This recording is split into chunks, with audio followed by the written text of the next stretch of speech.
Now as you can see that our load balancer which we have created in the previous video is up and running and is active. Now if we quickly copy this URL and paste it in our browser, you can see that our app is up and running. Quickly navigate to that test route.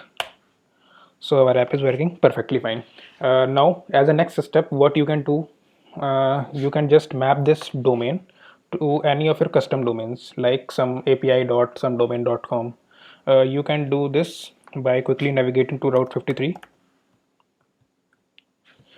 In route 53, just click on this hosted zones, and the domain which we have used was nameshvarma.in. So just quickly navigate to it, and we have to basically create a record set.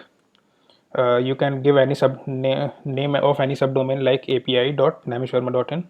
It will be of type alias, and it's gonna point to that load balancer which we have just created.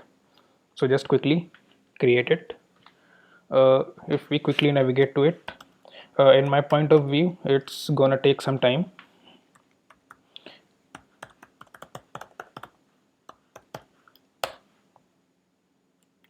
So you can see that our app is up and running on this custom domain.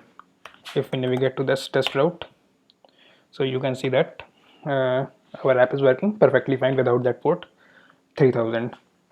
So I think this is enough for how we can host a node application on AWS. So just a quick revision. What we have done till now is we have created a repository on Beanstalk.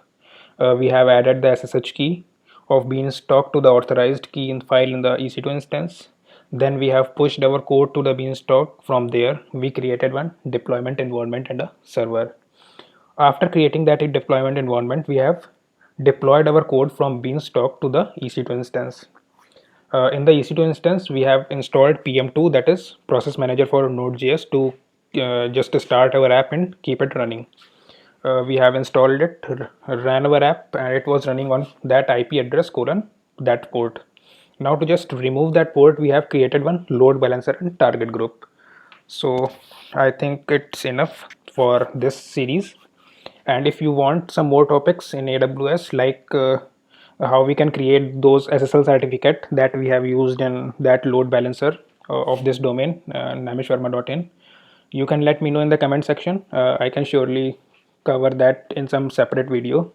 So hope to see you in the next videos. Till then, bye.